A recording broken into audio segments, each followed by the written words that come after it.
ഭരതൻ പറഞ്ഞുള്ളത് എന്താണ്? രസം അനുഭവിക്കണമെങ്കിൽ അതിന് കാരണങ്ങൾ ഉണ്ടാവണം, കാര്യങ്ങൾ ഉണ്ടാവണം, സഹകാരി കാരണങ്ങൾ. ഇങ്ങനെ ഉണ്ടായാലേ ഇതിനെ വിഭാവം, അനുഭാവം, വ്യഭിചാരി എന്നാണ് ക്രമത്തിൽ പറയുന്നത്. ഇതിനൊക്കെ സാങ്കേതികമായിട്ട് ചർച്ച ചെയ്യേണ്ട വിഷയമാണ്. അതിലേക്കൊന്നും ഞാൻ പോകുന്നില്ല സമയ പരിമിതി കൊണ്ട്. പക്ഷേ ഭരതൻ ഈ പറയുന്ന രസസാമഗ്രികളുണ്ട്, രസവ്യഞ്ജകങ്ങൾ, ആ രസസാമഗ്രികൾ അത് പൂർണ്ണമായും ഒത്തുചേരുമ്പോഴാണ് രസാസ്വാദം ഉണ്ടാകുന്നത്. ഇത് ഭൗതിക തലത്തിൽ അനുഭവപ്പെടുന്ന ഒരു വിഷയത്തെ ഭരതൻ കൃത്യമായി ആവിഷ്കരിച്ചുകൊണ്ട് അടയാളപ്പെട്ടുകൊണ്ട് പറയുന്നു. ഇവിടെ വാസ്തവത്തിൽ സംഭവിച്ചതെന്ത്? ഭരതൻ ആവിഷ്കരിച്ച ലൗകികമായ സാധാരണക്കാരെ ലക്ഷ്യം വെച്ചുകൊണ്ട് അവർക്ക് ആശ്രയമാകണം സാഹിത്യം എന്നുള്ള വലിയ കാഴ്ചപ്പാട്, നാട്യം അവർക്ക് പരമമായ പ്രയോജനം, ലൗകിക ക്ലേശങ്ങൾ. ഒരു മനുഷ്യനായിട്ട് ലോകത്ത് ജനിച്ചാൽ നമ്മൾ ആത്മാവിനെ കുറിച്ചൊന്നുമല്ല ചർച്ച, നമ്മൾ ചർച്ച ചെയ്യാൻ നമ്മുടെ ദൈനംദിന വ്യവഹാരത്തെ കുറിച്ച്.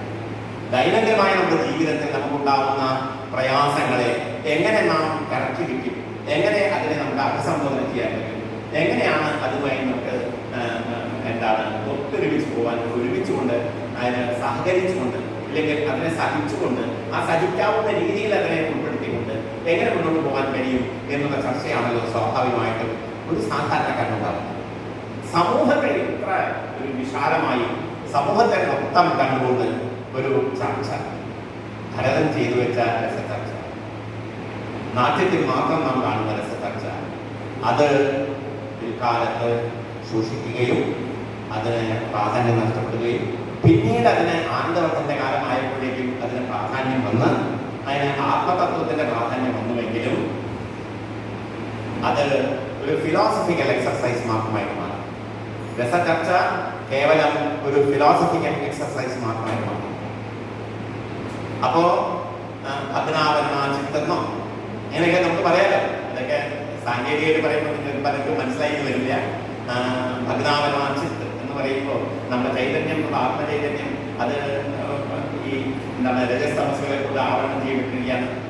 അതിനെ അതാണ് നമ്മൾ ആസ്വദിക്കുമ്പോൾ കുറച്ച് അരിഞ്ഞു പോകുന്നത്. ഞാൻ പറഞ്ഞു സത്വം രജസ്സും തമസും അത് രണ്ടും പ്രതികൂലകങ്ങളായ രസാസ്വാദന പ്രതികൂലകങ്ങളായ ഘടകങ്ങളാണ്. ആ ഘടകങ്ങളെ ഇല്ലാതാവുകയും സത്വം ഗുണം അനുകൂലമായി വളരുകയും അങ്ങനെ സത്വം വളരുന്ന ഒരു വിളക്ക് പോലെ ആ വിളക്ക് സത്വഗുണത്തിന്റെ സ്വഭാവം ഒരു വിളക്കാണ്. അത് സ്വയം പ്രകാശിക്കുമ്പോൾ ഈ ചിത്തവൃത്തിയായിരിക്കുന്ന രസം, രതി, ശോകം, ക്രോധം മുതലായുള്ള ചിത്തവൃത്തികളൊക്കെ രസമായി നമുക്ക് അനുഭവപ്പെടുകയും ചെയ്യുന്നു എന്നാണ് അഭിനവബുദ്ധനും അതുപോലുള്ള ആചാര്യന്മാരൊക്കെ പറഞ്ഞത്. പക്ഷെ ഇതൊക്കെ പറയുമ്പോഴും ബ്രഹ്മാനന്ദ സഹോദരമായിട്ടും അതുപോലെ തന്നെ തത്വജ്ഞാനത്തിന്റെ ഒരു ഒരു പരിവേഷത്തിൽ രസത്തെ അവതരിപ്പിക്കുക വഴി അതിനെ ശാസ്ത്രീയമായ ദാർശനികപരമായ ഒരു വലിയ നേട്ടം അതിന് സംഭവിച്ചു രസത്തിന്. എങ്കിൽ പോലും സമാജത്തിന് വലിയ നഷ്ടമാണ്. സമാജത്തിന് അത് ഉൾക്കൊള്ളാൻ കഴിഞ്ഞില്ല, സമാജം അത് ഉൾക്കൊണ്ടിട്ടില്ല എന്നാണ്. ഇതൊക്കെ ആനന്ദവർദ്ധന്റെയും ധ്വനികാരന്റെയും ഒക്കെ അതുപോലെയുള്ള പിൽക്കാലത്തെത്തുന്ന വിശദാണ കവിരാജൻ മുതലായിട്ടുള്ള മമ്മട ഭട്ടൻ മുതലായിട്ടുള്ള മറ്റ് സാഹിത്യ നിരൂപകന്മാരൊക്കെ അവർക്കൊക്കെ പറ്റിയ അബദ്ധം അവരെ ഈ വഴിയിൽ കൂടെ തന്നെ സഞ്ചരിച്ചു എന്നുള്ളതാണ്. അപ്പൊ രസത്തിന് അങ്ങനെയുള്ള ഒരു ചർച്ച, രസത്തിന്റെ ഭരതൻ തുടങ്ങി വെച്ച ചർച്ച ആ രീതിയിൽ മുന്നോട്ട് കൊണ്ടുപോയില്ല. 8-9 നൂറ്റാണ്ടുകളോളം, ഒരു 10 നൂറ്റാണ്ട് വരെയെങ്കിലും ഉണ്ടായില്ല. പിന്നെ അതിനുശേഷം അത് തുടങ്ങിയ രസത്തെ വീണ്ടും പ്രാധാന്യത്തോടെ ഗ്രഹിച്ചുവെങ്കിലും ആ പ്രാധാന്യം കൊണ്ട് അത് ദന്തഗോപുരത്തിൽ പ്രതിഷ്ഠിക്കപ്പെട്ടതായി.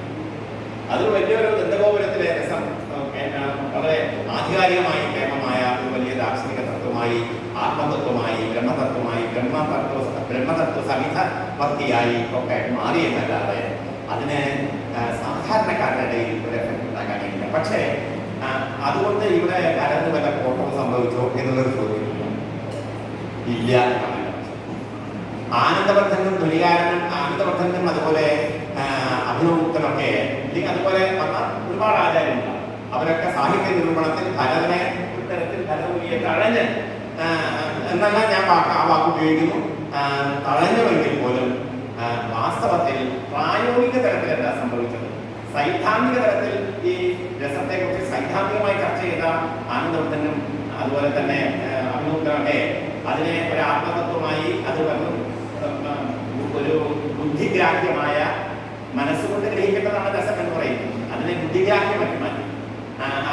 അത് വലിയ പണ്ഡിതന്മാർക്ക് മാത്രം ഉൾക്കൊള്ളാൻ കഴിയുന്ന ഒരു വലിയ ദാർശനിക തത്വമായി തന്നെ മാറി. അത് വലിയ വാക്യാർത്ഥ സദസ്സിന് ഉപയോഗിക്കാൻ പറ്റുന്ന സാധനമായി മാറി. ഇങ്ങനെയുള്ള ഒരു ഇതായിട്ട് മാറുകയാണോ വേണ്ടിയിരുന്നത് എന്നുള്ളത് ഒരു വലിയ ചർച്ചയാണ്. ഇതൊരു ചർച്ചയ്ക്ക് വേണ്ടി ഞാൻ എടുക്കുന്നതാണ്. ഇതൊന്നും ഞാൻ 100% ഞാൻ ഇതിനെ എങ്ങനെ സപ്പോർട്ട് ചെയ്യുന്നതോ അല്ലെങ്കിൽ ഇതിനെ എങ്ങനെയാണ് ചർച്ച ചെയ്യേണ്ടതെന്നോ നിലയ്ക്കുമല്ല. നിങ്ങളെ പ്രൊവോക്ക് ചെയ്യുക എന്നുള്ളതാണ് ഉദ്ദേശം. കുറച്ച് പേർക്കെങ്കിലും ഈ ലൈനിനെ കുറിച്ച് ചർച്ച ചെയ്യാൻ സാധിക്കുമെങ്കിൽ അത് വളരെ വലിയൊരു കാര്യമാണ്. അപ്പൊ ഇവിടെ ഞാൻ പറഞ്ഞുകൊണ്ടുവന്നത് പ്രായോഗികമായിട്ട് ഭരതന് ഒരു കോട്ടം വന്നില്ല എന്ന് പറയാനാണ്.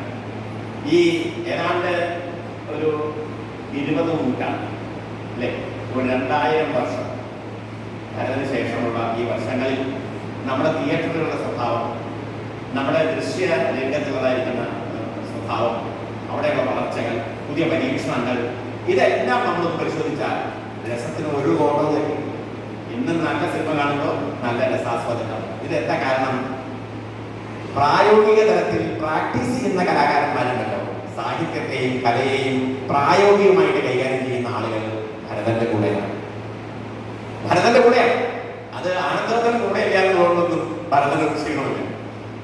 അഭിനവൂട്ടൻ കൂടെ ഇല്ലാന്നുള്ളതൊരു ക്ഷീണമില്ല.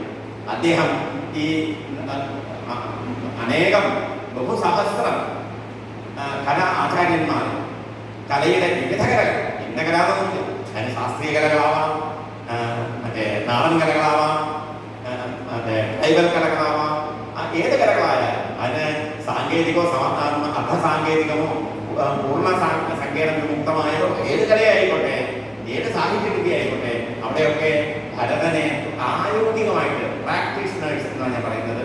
അതിനെ പ്രായോഗികമായിട്ട് കൈകാര്യം ചെയ്യുന്ന ആളുകൾ, അതായത് തിയേറ്ററുകളെ കൈകാര്യം ചെയ്യുന്ന ആളുകൾ നാട്യത്തെ പൂർണ്ണമായും സംരക്ഷിച്ചുകൊണ്ടാണ് നമ്മൾ. ഇന്ന് നിങ്ങൾക്കറിയാൻ പലർക്കും അറിയാം, ഇന്നിപ്പോൾ നോർത്തിലൊക്കെ ചെന്നാൽ പണ്ടൊന്നും അതുണ്ടായിരുന്നില്ല. ഇപ്പോൾ നോർത്തിലൊക്കെ ഏത് നാടകം അവതരിപ്പിക്കുന്നത് ഭരതന്റെ ആ പഴയ രീതിയിലുള്ള ആ പൂർവ്വരംഗങ്ങളൊക്കെ അവതരിപ്പിച്ചിട്ടാണ് ചെയ്യുക. ചിലരൊക്കെ കണ്ടിട്ടുണ്ടാവും.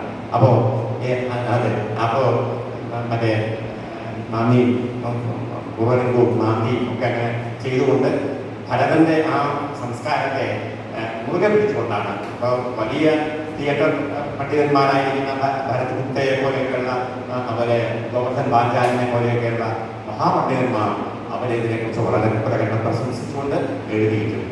അപ്പോൾ ഇത്രയും ആണ് ഇന്ന് ഞാനിവിടെ പറയാൻ ആഗ്രഹിക്കുന്ന സമയം. തന്നെ വളരെ വൈകി. രാജേന്ദ്ര പറഞ്ഞു വിശപ്പിന്റെ കാര്യം, അത് തീർച്ചയായും അത് വലിയൊരു കാര്യമാണ്. അവിടെ രസത്തിന്റെ കാര്യം പറഞ്ഞിട്ട് കാര്യമില്ല. ഊണ് കഴിക്കുമ്പോൾ വളർത്തുന്ന രസത്തെ കുറിച്ചുള്ള ആലോചിക്കുക, മറ്റൊരത്ര പ്രാധാന്യമുള്ളതല്ല. പക്ഷേ ചുരുങ്ങിയൊരു സമയം കൊണ്ട് ഭരതൻ ആവിഷ്കരിച്ച, അല്ലെങ്കിൽ ഭരതന് മുമ്പ് തന്നെ ഉണ്ടായിരുന്ന ചർച്ച, ഭരതന്റെ കാലത്ത് വളരെ സാങ്കേതികമായി ശാസ്ത്രീയമായി ഒരു തത്വമായി വളർന്നു വന്ന രസചർച്ച, അത് പിൽക്കാലത്ത് എങ്ങനെ അതിന് ശോഷണങ്ങൾ സംഭവിച്ചു, പിന്നെ വീണ്ടും അത് ഉയർത്തെഴുന്നേറ്റപ്പോൾ അതെങ്ങനെ ജനസാമാന്യവുമായി ബന്ധപ്പെടാതെ അത് സമഷ്ടിയെ ഒഴിവാക്കിക്കൊണ്ട് വ്യക്തിയിലേക്ക് ഒതുങ്ങി എന്നുള്ളത് കൊണ്ടാണ് ഞാനിവിടെ സൂചിപ്പിച്ചത്. ഇത്രയും നേരം എന്നെ കേൾക്കുന്നതിന് സഹിച്ചതിന് നിങ്ങൾക്ക് എല്ലാവർക്കും നന്ദി പറയുന്നു.